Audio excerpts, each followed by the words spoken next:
السلام علیکم دوستو، ویڈیو دیکھنے سے پہلے ہمارے اس چینل کو سبسکرائب کر لیں اور نیچے موجود بیل آئیکن کو ضرور کلک کر لیں تاکہ ہماری ویڈیوز باقاعدگی سے آپ کے پاس پہنچتی رہیں۔ اس کے لیے انہوں نے خدا سے رہنمائی بھی حاصل نہیں کی ہوگی۔ یہی وجہ ہے کہ جو ہی وہ وہاں پہنچے مشکلات میں گر گئے۔ سرحد پار کر کے مصر میں داخل ہونے سے پہلے حضرت ابراہیم علیہ السلام نے اپنی بیوی سے درخواست کی تھی کہ وہ مصریوں کو یہی بتائے کہ وہ ان کی بیوی نہیں بہن ہے۔ اس کی وجہ سارا کی خوبصورتی تھی، لہٰذا اس کے خامند کو ڈر تھا کہ کہیں ان کی بیوی چھیننے کی خاطر انہیں قتل نہ کر دیں۔ ان کا خوف بجا تھا کیونکہ جو ہی مصریوں کی نظر سارا پر پڑی انہوں نے بادشاہ سے اس کے حسن کا چرچا کیا۔ جب بادشاہ کو یہ علم ہوا کہ وہ حضرت ابراہیم علیہ السلام کی بہن ہے تو وہ اسے اپنے حرموں میں شامل کرنے کے لیے لے گیا۔ اس کے بدلے میں بادشاہ نے حضرت ابراہیم علیہ السلام کو ڈھیروں بھیڑ بکریوں، مویشیوں، گدھوں، اونٹوں اور غلاموں سے نوازا۔ حضرت یوسف علیہ السلام نے بھویں سگیڑتے ہوئے سوچا، اگر خداوند بر وقت مداخلت نہ کرتا تو یقیناً پردادا اپنی بیوی سے ہاتھ دھو بیٹھتے۔ خدا نے بادشاہ کے محل میں رہنے والوں کو ایک خوفناک بیماری میں مبتلا کر دیا۔ حاکم پریشان ہو گیا اور اس بیماری کی وجہ جاننے کی کوشش کی۔ چنانچہ خداوند نے اس پر ظاہر کیا کہ میں نے تمہیں اس لیے سزا دی ہے کیونکہ تم نے میرے نبی کی بیوی کو اپنے حرموں میں شامل کر لیا ہے۔ خدا کے ایک خادم کے لیے ایک بت پرست کے منہ سے یہ الفاظ سننا کس قدر حد تک آمیز بات ہے۔ تم نے جھوٹ کیوں بولا؟ یہ رہی تمہاری بیوی، میں نے اسے چھوا تک نہیں، اسے لے کر فوراً مصر سے نکل جاؤ۔ حضرت ابراہیم علیہ السلام خلیل اللہ یعنی خدا کے دوست اور نبی تھے۔ وہ مرد خدا اور ایک راست باز شخص تھے، لیکن آزمائش کے اس لمحے میں اپنی جان بچانے کی خاطر ان سے اتنی بڑی غلطی سرزد ہو گئی۔ تاہم خدا کی بروقت مداخلت کے باعث ان کی بیوی اور مصری حاکم تباہی اور گناہ کے ارتکاب سے بچ گئے۔ یہ واقعہ یاد کرتے ہوئے حضرت یوسف علیہ السلام نے عہد کیا کہ وہ کسی قیمت پر بھی اپنی زندگی سے خدا کے نام کی توہین نہیں ہونے دیں گے۔ انہوں نے تہیہ کر لیا کہ وہ اپنے پردادا کی غلطی سے سبق سیکھ کر اپنی راہیں درست رکھیں گے۔ آخر کار فرعون یعنی مصر کے بادشاہ کا عظیم شہر نظر آنے لگا۔ قافلہ اپنی منزل پر تقریباً پہنچ چکا تھا۔ کھلے میدانوں، وسیع چراگاہوں، حسین وادیوں اور دور دور تک پھیلے مظاہر فطرت کی گود میں پلنے والا یہ ننھا چرواہا جب ان وسیع شاہراہوں اور بلند ایوانوں میں سے گزر رہا تھا تو اس کی آنکھیں پھٹی کی پھٹی رہ گئیں۔ شہر کے بڑے بڑے دروازے، مختلف دیوتاؤں کے سنہرے مندر اور ہر طرف ٹھاٹے مارتا ہوا لوگوں کا ہجوم، ان سب چیزوں نے اسے حیران کر دیا۔ اور سب سے بڑھ کر فرعون کا محل جو بذات خود ایک شہر سے کم نہ تھا، دیکھ کر تو ان کا دل گھبراہٹ سے زور زور سے دھڑکنے لگا تھا۔ کتنے اطمینان کی بات تھی کہ وہ ان حالات میں تنہا نہیں تھے، بلکہ خدا نے بار بار انہیں تسلی دی تھی کہ میں تیرے ساتھ ہوں۔ تیرے پردادا کی مصر میں آمد تو میری مرضی کے خلاف تھی، لیکن یہاں تیرا آنا میرے منصوبے کے عین مطابق ہے۔ میری راہوں پر چل اور بے داغ رہ۔ قافلہ اپنی منزل کی طرف رواں تھا کہ اچانک یعقوب نے رکنے کا حکم دے دیا۔ اس کی نظر ایک مصری پر پڑی تھی جس سے وہ بخوبی واقف تھا۔ وہ بڑی رازداری سے اس کے قریب گیا اور کہنے لگا، یابل، معزز سپہ سالار، فوطیفار کے لیے میرے پاس ایک خاص غلام ہے۔ اس مصری نے کاروباری تاجر کو تکبرانہ انداز میں سر سے لے کر پاؤں تک دیکھا اور بلند آواز میں بولا، فوطیفار کے لیے جانتے ہو بہترین چیز ہونی چاہیے۔ اس کا تعلق اعلیٰ معزز گھرانے سے ہے جسے ہر چیز بہترین معیار کی درکار ہوتی ہے۔ یعقوب کی آنکھیں چمک اٹھی، کیا میں یہ سب کچھ نہیں جانتا؟ آؤ خود اپنی آنکھوں سے دیکھ لو۔ جو ہی یابل کی نظر حضرت یوسف علیہ السلام کے گٹے ہوئے جسم پر پڑی تو خوش ہو گیا۔ یعقوب نے اپنے اس جوان غلام کی تمام تر خوبیاں بڑی سرگرمی سے گنوانا شروع کر دی۔ پھر آخر میں اس نے کہا، اور سب سے بڑی بات، یوسف ایماندار ہے۔ یہ بات اس نے ایسے کہی جیسے کوئی قیمتی ہیرا اس کی مٹھی میں تھما دیا ہو۔ یابل نے اپنے خشک ہونٹوں پر زبان پھیری۔ یہ نوجوان اسے سلجھا ہوا معلوم ہوتا تھا۔ آنکھوں میں سچائی کی چمک تھی اور ساتھ ساتھ ذہانت اس کے چہرے سے ٹپکتی تھی۔ لہذا بغیر کسی سودے بازی کے یابل نے اپنی تھیلی نکالی اور یعقوب کے منہ مانگے دام ادا کر دیے۔ پھر بڑے حاکمانہ انداز میں گرجا، اس کی ہتھکڑیاں اتار دو۔ یعقوب، ذرا ان رستے ہوئے زخموں کو دیکھو، کیا حل کر رکھا ہے تم نے اس لڑکے کا؟ یہ سنتے ہی حضرت یوسف علیہ السلام نے فوراً یعقوب کی صفائی پیش کرتے ہوئے کہا، انہوں نے میرے ساتھ بہت اچھا سلوک کیا ہے۔ یہ زخم تو پہلے سے ہیں، اس میں ان کا کوئی قصور نہیں۔ دیکھا تم نے، میں نے تمہیں بتایا تھا نا کہ یہ نوجوان ایماندار ہے۔ میں قسم کھا کر کہہ سکتا ہوں کہ فوطیفار کے گھر میں ایسا ایماندار کوئی نہیں ہوگا۔ جب یابل حضرت یوسف علیہ السلام کو لے جا رہا تھا تو اس نے ان کے چہرے پر غم کے گہرے سائے پھیلتے ہوئے دیکھے۔ اس کا جی چاہا کہ وہ ان پر بیتی واردات کی رودات سنے۔ اس کے دل میں پدرانہ شفقت کے جذبے نے جوش مارا۔ حضرت یوسف علیہ السلام کو بچانے کی خواہش ابھری اور اس نے اس نئے غلام کو اپنے سائے تلے پناہ دینے کا فیصلہ کر لیا۔ جب وہ فوتیفار کے اعلی شان گھر میں داخل ہوا تو بوڑھا یابل بڑے معنی خیز انداز میں مسکرایا۔ حضرت یوسف علیہ السلام بہت مروب نظر آ رہے تھے۔ ہر طرف سنگ مرمر کا فرش بچھا تھا، فرنیچر پر لکڑی کا نہایت باریک کام کیا گیا تھا اور دیواروں پر خوبصورت نقش و نگار بنے ہوئے تھے۔ ایک ایسے لڑکے کے لیے جو خیموں میں سادہ زندگی بسر کرنے کا عادی تھا، یہ سب کچھ عجوبے سے کم نہ تھا۔ یابل جو غلاموں کا داروغہ تھا نے حکم دیا کہ حضرت یوسف علیہ السلام کی حجامت بنوائی جائے اور نہلا دھلا کر انہیں صاف ستھرے کپڑے پہنائے جائے۔ پھر وہ اس نئے غلام سے مخاطب ہو کر بولا، یوسف، ہم تمہیں مصری رنگ میں رنگ دیں گے۔ سب سے پہلے تمہاری داڑھی صاف کرنی ہوگی، اور ہاں یاد رکھو، ہم مصری لوگ صفائی کا بڑا خیال رکھتے ہیں۔ حضرت یوسف علیہ السلام نے مؤدبانہ انداز میں جھکتے ہوئے جواب دیا، جناب، میں اس بات کو ہمیشہ یاد رکھوں گا۔ آپ مجھ پر اعتبار کریں، میرا ظاہر ہی نہیں باطن بھی آپ کو پاک صاف ملے گا۔ میں فوتیفار کے گھر میں ایسے ہی خدمت کروں گا جیسے اپنے باپ دادا کے خدا کی خدمت کر رہا ہوں۔ جب وہ جوان غلام نہا دھو کر یابل کے سامنے آیا تو وہ اس کی وجاہت دیکھ کر ہکا بکا رہ گیا۔ حضرت یوسف علیہ السلام اپنے عہد پر پورے اترے۔ انہوں نے اپنے ظاہر اور باطن کی پاکیزگی قائم رکھی اور اپنے آقا کی ایسی خدمت کرتے رہے جیسے کہ خدا کی۔ یابل حیران رہ گیا کہ انہوں نے کس احسن طریق سے خود کو فوتیفار کے گھر میں ڈھال لیا ہے۔ جلد ہی انہوں نے اپنی خندہ پیشانی اور خوش بیانی سے ہر فرد کا دل مول لیا۔ یابل نے حضرت یوسف علیہ السلام کی ابھرتی ہوئی صلاحیتوں کو دیکھتے ہوئے انہیں گھر کا انتظام کرنے کے طریقے سکھانے شروع کر دیے۔ جلد ہی فوتیفار کے گھر کا سارا اختیار حضرت یوسف علیہ السلام کے ہاتھ میں دے دیا گیا اور اس طرح سارا نظام بڑے اچھے طریقے سے چلنے لگا۔ جب فوتیفار نے اپنے گھریلو نظام میں اتنی خوشگوار تبدیلی دیکھی تو اس میں سبب جاننے کا تجسس پیدا ہوا، اور یہ معلوم کر کے کہ یہ سب حضرت یوسف علیہ السلام کا حسن انتظام ہے، وہ بہت خوش ہوا۔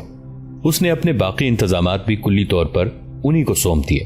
یہ سب کچھ ہوتے ہوئے بھی حضرت یوسف علیہ السلام کا رویہ غلاموں کے ساتھ بڑا پرمحبت اور ہمدردانہ تھا۔ انہوں نے اپنی گزشتہ زندگی سے ایک سبق سیکھا تھا، اور وہ یہ کہ اگر انسان خود کو دوسروں میں نمایاں اور ممتاز کرے تو اس کا نتیجہ حسد اور دشمنی ہوتا ہے۔ اب وہ اس سلسلے میں بڑے محتاط تھے۔ فوتیفار ہمیشہ یوسف علیہ السلام کی تعریف کرتا رہتا تھا، حتیٰ کہ ان کا ذکر اپنی بیوی سے کرتے ہوئے بھی نہیں چوکتا تھا۔ یہ عبرانی نوجوان تو ہمارے گھر کی دولت ہے، انمول شخص ہے یہ۔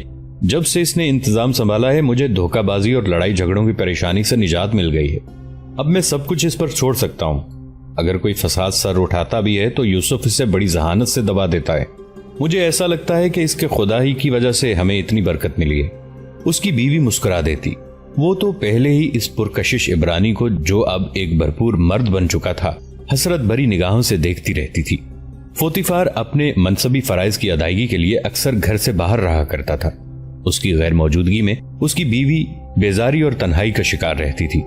تسکین طبع کے لیے نئے نئے راستے نکالنا انسانی فطرت کا تقاضا ہے، اور جہاں جذباتی اشتعال کا سوال ہے تو آزمائش بڑے بڑے پرہیزگاروں کے قدم متزلزل کر دیتی ہے۔ یہ تو پھر ایک کمزور عورت تھی۔ اس کی نظر انتخاب حضرت یوسف علیہ السلام پر پڑی اور وہ انہیں اپنی محبت کے جال میں پھنسانے کی کوشش کرنے لگی۔ لہٰذا اجناس، ریشم اور مسالہ جات خریدتے وقت وہ حضرت یوسف علیہ السلام کو اپنے ساتھ لے جاتی۔ اس کے 4 غلام تو اس کی پالکی کو کندھا دیے ہوتے، جبکہ حضرت یوسف علیہ السلام ساتھ ساتھ چلتے جاتے تھے۔ وہ ان سے بڑے لبھانے والے لہجے میں باتیں کیا کرتی تھی۔ بڑی چالاک عورت تھی۔ حضرت یوسف علیہ السلام کا دل جیتنے کے لیے اس نے یوں ظاہر کیا جیسے اسے ان کے گھر والوں سے گہری دلچسپی ہو۔ وہ ان کے خاندان سے متعلق بھی سوالات پوچھتی تھی۔ کبھی وہ باتوں باتوں میں ذرا ان کا بازو بھی چھو لیتی۔ وہ شاطر عورت دل ہی دل میں مسکرا رہی ہوتی۔ ہوتے ہوتے وہ اظہار مطلب پر اتر آئی اور ہم بستری کی دعوت دے دی۔ یہ سنتے ہی حضرت یوسف علیہ السلام کو زبردست دھچکا لگا۔ وہ اس اچانک حملے کے لیے تیار نہ تھے۔ ان کے چہرے پر پریشانی اور حیرت کے ملے جلے تاثرات دیکھ کر بیگم کی دلچسپی اور بڑھ گئی۔ اسے یقین ہو گیا کہ جلد ہی وہ اپنے مقصد میں کامیاب ہو جائے گی۔ ادھر حضرت یوسف علیہ السلام عجیب ذہنی کشمکش میں مبتلا تھے۔ بیگم نے ان کے جذبات میں ہیجان برپا کر دیا تھا۔ عین اسی وقت انہیں اپنے باپ کے الفاظ یاد آئے جو ان کے ذہن کو بری طرح جھنجھوڑ رہے تھے۔ یوسف، جنسی آزمائش میں نہ پڑ جانا، اس سے خبردار رہنا، کیونکہ اس کے باعث بہتوں کی زندگی تباہ ہو چکی ہے۔ حضرت یوسف علیہ السلام کو اپنے والدین کے باہمی تعلقات کا خیال آیا جو نہایت پاکیزہ اور حسین تھے۔ اس کے برعکس سکم میں دینا کی آبرو ریزی کا ایک قبیل فعل تھا۔ دینا جو پھر کبھی بھی لوٹ کر اپنی اصل حالت میں نہ آ سکی۔ دل و دماغ کی اس جنگ میں حضرت یوسف علیہ السلام اپنے آپ کو بالکل تنہا محسوس کر رہے تھے. انہیں یوں لگا جیسے حالات ان کی طاقت سے تجاوز کر گئے ہیں. اس کے علاوہ وہ مختار نہیں بلکہ فوتیفار کی ملکیت تھے، اور ایسے میں جب تک انہیں فوتیفار کی بیوی کی حمایت حاصل نہ ہوتی تب تک ان کا عہدہ برقرار نہیں رہ سکتا تھا. انہوں نے سوچا اگر بیگم کے جذبات مجروح ہوئے تو عین ممکن ہے کہ وہ میرے لیے انتہائی خطرناک ثابت ہو. حضرت یوسف علیہ السلام کے لیے یہ سنگین آزمائش کی گھڑی تھی. وہ اپنے حجرے میں انتہائی بے قراری کے عالم میں چکر کاٹ رہے تھے. دل و دماغ کی گتھیاں تھیں کہ سلجھنے کی بجائے الجھتی چلی جا رہی تھیں. آخر وہ کریں تو کیا کریں؟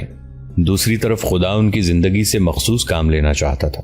اس نے ان کے باپ دادا کو محض اس لیے غیر اقوام سے الگ کیا تھا کہ وہ بے دین دنیا میں اس کی گواہی دیں اور اس کی روشنی پھیلائیں. کیا ایسا ہو سکتا تھا؟ کیا حضرت یوسف علیہ السلام اب اپنی زندگی کے متعلق خدا کے بنائے ہوئے منصوبے کو برباد کرنے کو تھے؟ ان کی سمجھ میں کچھ نہیں آ رہا تھا. وہ بے حس و حرکت کھڑے حالات پر غور کر رہے تھے اور پھر فیصلہ کیا، نہیں، ہرگز نہیں، میں کسی قیمت پر بھی اس آزمائش میں نہیں پڑوں گا. میرے جسم کو پاک رہنا ہے. خدا سے محبت نے ان کے اس فیصلے کو تقویت دی. وہ جانتے تھے کہ آزمائش کے آنے سے پہلے ہی یہ مصمم ارادہ کرنے کی ضرورت ہے. کاش اس وقت وہ آزاد ہوتے.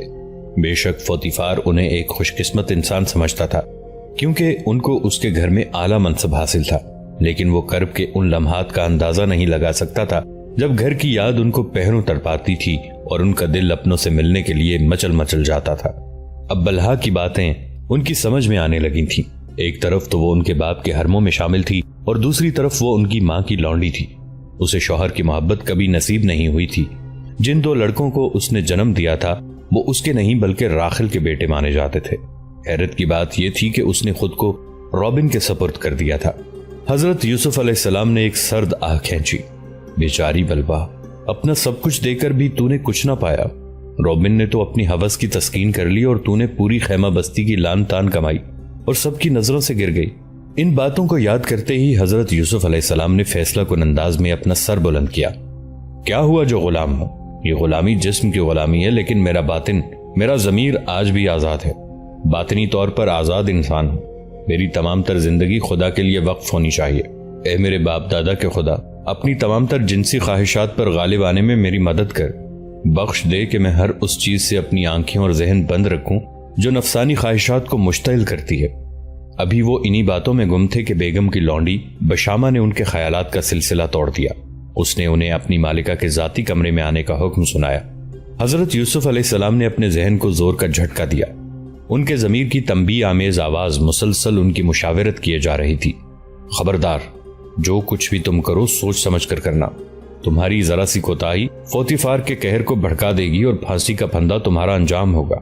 فوتیفار جو کہ فرعون کے محافظ دستے کا سردار ہے تمہیں کبھی نہیں چھوڑے گا. حضرت یوسف علیہ السلام بادل نخواستہ بیگم کی خوابگاہ میں جب پہنچے تو وہاں کوئی غلام تھا نہ لونڈی. ان کی غیر موجودگی حضرت یوسف علیہ السلام کو کھٹکنے لگی اور پھر ان کی نظر بیگم پر پڑی جس کے جسم پر کپڑے برائے نام ہی تھے. یوں وہ شوخ و چنچل خاتون جو اس نوجوان کو اپنی طرف راغب کر رہی تھی.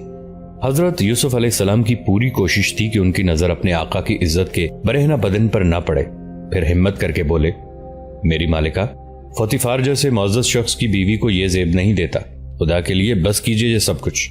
بیگم نے بڑے کھلنڈرانہ انداز میں قہقہ لگایا. ایک بار، صرف ایک بار اپنے باپ دادا کے خدا کا خیال چھوڑ دو. تمہارا خدا بڑا ظالم ہے جو اپنے ماننے والوں کو زندگی کا کوئی مزہ بھی لوٹنے کی اجازت نہیں دیتا. پھر وہ جرت کر کے آگے بڑھی اور بڑی بے باکی سے اپنی باہوں میں حضرت یوسف علیہ السلام کو جکڑ لیا اور پنجوں کے بل ہو کر ان کے رخسار چوم لیے. جانے من، ذرا سوچو تو، تمہارے باپ دادا کے خیمے یہاں سے کوسوں دور ہیں. محبت بڑا ہی لطیف جذبہ ہے. کاش تم جانتے کہ تم کتنی بڑی نعمت کو ٹھکرا رہے ہو. ایک بار پھر وہ ہنستے ہوئے بولی، میں تمہیں پیار کرنا سکھاؤں گی. اب تو تم مصر میں آ چکے ہو. تمہارے اوپر اب ہمارے شہر کے دیوتاؤں کا اختیار ہے. ہمارے دیوتا محبت کرنے والوں پر ناراض نہیں ہوتے. حضرت یوسف علیہ السلام نے بڑی مشکل سے خود کو اس کی گرفت سے چھڑایا اور ذرا فاصلے پر کھڑے ہو کر اس سے منت کرنے لگے. اے میری مالکہ، آپ کے شوہر فوتیفار کو مجھ پر بہت بھروسہ ہے. میں اس اعتماد کو اتنی بے دردی سے ٹھیس نہیں پہنچا سکتا. انہوں نے اپنی ہر چیز سوائے آپ کے میرے اختیار میں دے رکھی ہے. آپ ان کی بیوی، ان کی عزت ہے. جب بیگم حضرت یوسف علیہ السلام کے اور قریب آئی تاکہ انہیں خاموش کرائے تو انہوں نے اپنے ہاتھ بلند کر کے اسے رک جانے کا اشارہ کرتے ہوئے کہا، مجھے بات کرنے دیں. آپ کی ہوش کو پورا کرنا صرف آپ کے شوہر کے خلاف ہی ایک شرمناک فعل نہیں بلکہ میرے خدا کے نزدیک بھی بہت بڑا گناہ ہے۔ اب بیگم کے صبر کا پیمانہ لبریز ہو چکا تھا۔ وہ جذبات سے مغلوب ہو کر زوردار آواز میں چلائی، بکواس بند کرو، تمہیں میرے حکم کی تعمیل کرنا ہوگی۔ وہ حضرت یوسف علیہ السلام کا پیراہن پکڑنے کے در پہ تھی۔ اس نے اپنے پھسلانے والی آواز سے ان کو اپنی طرف مائل کرنے کی کوشش کی۔ یوسف، ڈرو نہیں، آؤ نا، میری باہوں میں آ جاؤ، دیکھو میں کب سے تمہارا انتظار کر رہی ہوں۔ حضرت یوسف علیہ السلام نے خود کو اس مکار عورت سے بڑی مشکل سے چھڑایا۔ اس کشمکش میں ان کے پیراہن کا پھٹا ہوا ٹکڑا بیگم کے ہاتھ میں رہ گیا اور خود خدا کا بندہ وہاں سے سر پر پاؤں رکھ کر بھاگ نکلا۔ بیگم کی تیز وسیلی آواز دور تک حضرت یوسف علیہ السلام کا پیچھا کرتی رہی۔ مدد، مدد، دیکھو یہ عبرانی لڑکا میرے ساتھ کیا کرنے کو تھا۔ اس کی آواز میں ایک زخمی شیرنی کی وسیلی غراہٹ تھی۔ حضرت یوسف علیہ السلام کا دل بری طرح سے دھڑک رہا تھا۔ نہ جانے اب فوتیفار ان کے ساتھ کیا سلوک کرے گا۔ قریبی مندر سے ابھرنے والے گھڑیال کی کھوکھلی آواز اس سرکاری جیل تک پہنچ رہی تھی جہاں حضرت یوسف علیہ السلام قید تھے۔ نیا دن طلوع ہو رہا تھا لیکن فرعون کے افسروں اور ملازموں کو اس سے کوئی فرق نہیں پڑتا تھا۔ یہاں قید خانے میں تو 24 گھنٹے تاریکی کا راج رہتا تھا۔ اس تاریکی میں خراٹے لینے اور دانت کچکچانے کی آوازیں صاف سنائی دے رہی تھیں۔ کچھ آدمی تو گالی گلوچ کے اس قدر عادی ہو چکے تھے کہ نیند میں بھی ان کے غلیظ ہونٹوں سے گالیاں ہی نکلتی رہتی تھی۔ سب قیدی بیرونی دنیا کی گہما گہمی سے بے نیاز تاریکی میں ڈوبے ہوئے تھے۔ صرف نئے قیدی حضرت یوسف علیہ السلام نے گھڑیال کی یہ آواز سنی۔ کل کے افسوسناک واقعے کی وجہ سے وہ ٹھیک سے سو بھی نہ سکے تھے۔ بیگم کی شہوت زدہ نگاہیں اور ہیجانی چیخیں ابھی تک ان کے دل و دماغ کا پیچھا کر رہی تھیں۔ فوتیفار کے غصے نے انہیں کوڑوں سے کہیں زیادہ اذیت دی تھی جو انہیں اس غلیظ اور خستہ کوٹری میں دھکیلے جانے سے پہلے لگائے گئے تھے۔ جب بھی وہ بیٹھنے کی کوشش کرتے پیٹھ پر پڑے کوڑوں کے زخموں میں اتنی تکلیف ہوتی کہ ان کے سینے سے ایک دردناک کرراہ ابھرتی۔ پیاس سے ان کا دم نکلا جا رہا تھا اور سب سے بڑھ کر موت کا خوف سر پر سوار تھا۔ ایک سابق اعلیٰ افسر حضرت یوسف علیہ السلام کو دیکھتے ہی چلایا، فرعون کے چہیتوں کی شاہی قبر میں خوش آمدید۔ سمجھو کہ تمہاری زندگی کے دن پورے ہو گئے، یہاں سے اب تم سیدھے جہنم رسید ہوگے۔ اور ہاں، رہا تمہارا مقدمہ تو 2 صورتیں ہیں، یا تو فراموش کر دیے جاؤ گے یا پھر تم ہوگے اور پھانسی کا پھندا ہوگا۔ حضرت یوسف علیہ السلام بڑے دکھ سے سوچنے لگے، افسوس، اچھے دن کتنی جلدی گزر گئے۔ کیا خدا نے آخر کار مجھے چھوڑ ہی دیا ہے؟ کیا مجھے سیدھے راستے پر چلنے اور بے داغ زندگی بسر کرنے کی یہ قیمت ادا کرنی ہے؟ اس خیال کے آتے ہی انہیں گھر کی یاد بری طرح ستانے لگی۔ کاش صرف ایک بار وہ اپنے باپ اور بھائی بنیامین سے مل سکتے، ایک بار پھر اس خیمہ بستی میں جا سکتے جہاں ٹھنڈی ہوائیں چلتی ہیں، تازہ ہوا اور روشن دھوپ ہے۔ پھر انہیں اپنے قاتل بھائی یاد آئے کہ ان کی وجہ سے ان پر ہمیشہ کے لیے گھر کے دروازے بند ہو چکے ہیں۔ اس خیال سے ان کے پورے وجود میں تلخی کا احساس ابھرا۔ وہ سوچنے لگے کہ آخر ان خوابوں کی حقیقت کیا تھی جن کے ذریعے خدا نے اتنے زوردار انداز میں میرے ذہن میں یہ بات بٹھا دی تھی کہ ایک دن میں ضرور سرفراز کیا جاؤں گا۔ انہیں یقین تھا کہ انہی دنوں میں انہیں پھانسی ہو جائے گی۔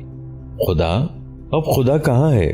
حضرت یوسف علیہ السلام کو یوں محسوس ہوا جیسے ان کے گرد تاریکی کا یہ حصار اور تنگ ہوتا جا رہا ہے۔ انہیں ایسا لگا کہ خدا اور آدمیوں سب نے انہیں چھوڑ دیا ہے۔